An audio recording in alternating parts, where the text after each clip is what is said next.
Welcome back, listeners, to another night of spine-chilling tales from Mr. Terror Tales. As snowflakes drift in the air and Christmas cheer fills the hearts of many, we must remind ourselves that there's more to this holiday than merriment. Beneath the twinkling lights and festive spirit lies a darkness that waits just out of sight, lurking in the shadows of winter's grip. So, gather close, dim the lights, and prepare for 3 tales that will strip the warmth from your Christmas night and send a chill down your spine. Let's begin. It was December 24th, 1957, a bitter Christmas Eve in the small, forgotten town of Whitfield. The storm had already started hours ago, its winds howling like hungry wolves, swirling snow in blinding, icy torrents. The small cottages were lost in the heavy white blanket, their windows glowing faintly with the warmth of a holiday fire. Yet one house, the Martin family's home, sat eerily still, no lights, no sounds. It had been years since anyone had seen the Martins, and the house was rumored to be haunted by the ghosts of the past.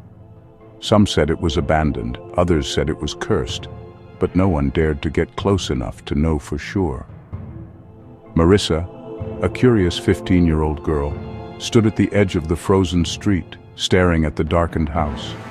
Her breath came out in small, visible puffs, but there was something more than the cold that made her skin prickle. It was as if the house itself were watching her, calling her. She had heard the stories. The Martins had vanished, leaving behind only rumors of madness and terrible loss. But Marissa was not afraid. No one ever dared approach the house, and she wanted to know why. She had to know. The moment she stepped inside, the temperature seemed to drop several degrees. The smell of dampness and decay filled her nose. The air was thick, heavy with an oppressive silence. The once beautiful wooden floors creaked under her feet as she stepped deeper into the home. The floorboards groaned as if the house itself was alive, protesting her intrusion. Dust had settled on everything, tables, chairs, picture frames, leaving behind a haunting impression of neglect. As she ventured further into the hallway, a sudden gust of cold wind swept past her, ruffling her hair. She paused. The house felt alive with something ancient. She could almost hear the whispers of past Christmases. Laughter, joy, voices long since silenced. But those echoes were replaced by something darker now. At the top of the stairs she caught a glimpse of a figure, tall, unnaturally thin, with an impossibly long neck.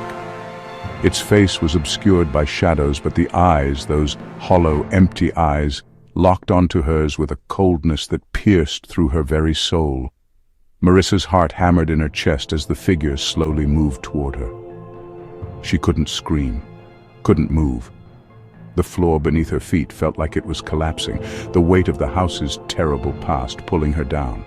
And then, as if the house itself had decided it had enough of her curiosity, the door slammed shut with such force that it shook the walls. Marissa's breath came out in ragged gasps as the figure drifted toward her. It moved without a sound, its steps unnatural, its limbs twisting in ways that shouldn't be possible. Then it spoke, not with words, but with a thought that pierced her mind.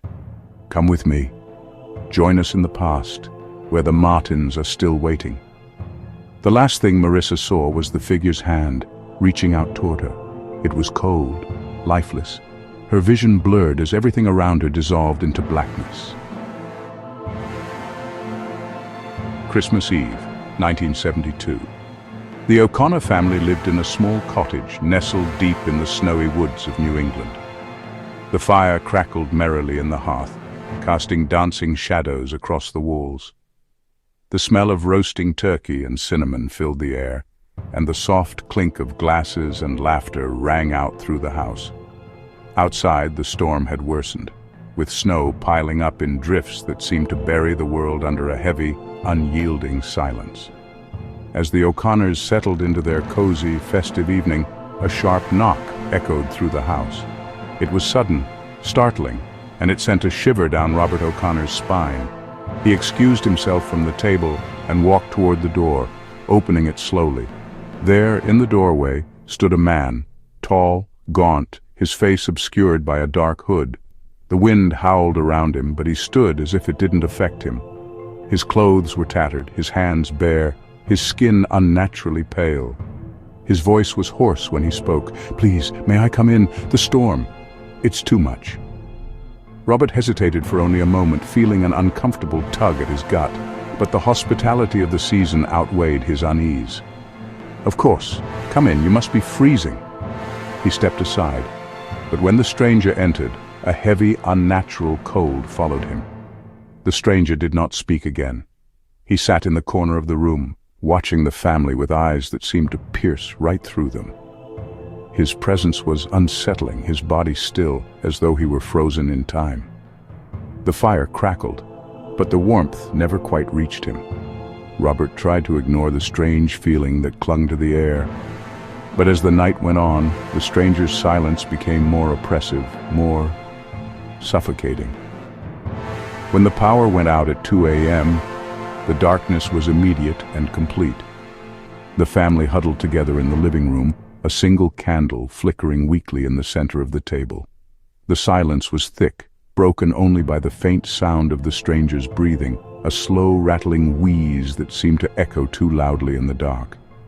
When the lights flickered back on, the stranger was gone, leaving nothing but the lingering chill and a single gruesome gift at the center of the room.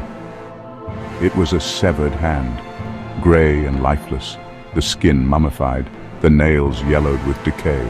It lay on the rug as though it had been placed there carefully as a message. The family couldn't speak. The stranger had come and he had left, but his mark would remain forever in their home. That Christmas night, the knocking would come again and again. It was Christmas morning, 1994, when little Lisa received the perfect gift, a porcelain doll, so delicate and beautiful that it seemed to shine with an otherworldly glow.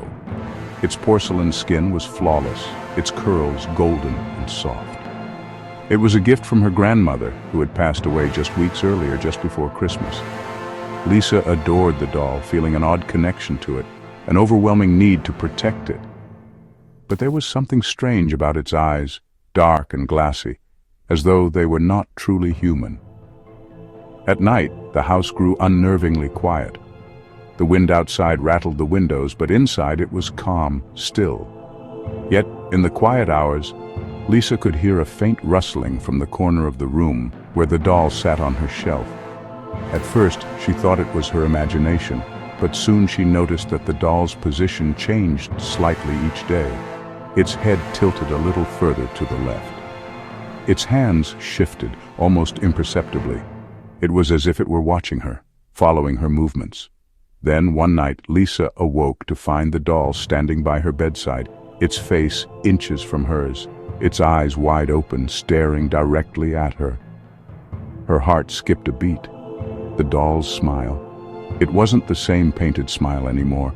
It was twisted, a grotesque grin stretched far too wide, as if it had come alive with something dark, something hungry.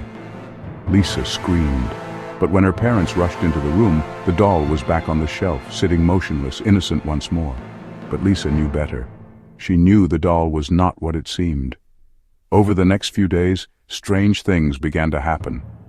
Her toys would disappear and reappear in the most unsettling places. The doll, though unmoving, felt alive with something that pressed against her thoughts. She could hear its whispers at night.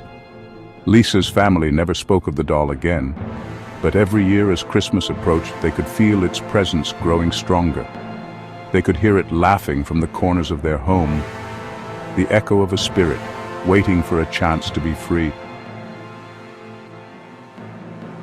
And so, dear listeners, we leave you with these Christmas horrors, tales that will creep into your mind when the lights go out and the fire fades to embers. Remember, the spirit of Christmas is not always one of joy. Sometimes it's a reminder that there are things best left undisturbed. Until next time, keep your doors locked, your lights bright, and your mind sharp. For the shadows have a way of creeping in when you least expect it. This has been Mr. Terror Tales, signing off. Subscribe to Mr. Terror Tales for more upcoming videos. Share and like our channel. Also, if you like Sent Mr. Terror's Tales, email your unique horror stories to see them on video. Thank you for watching.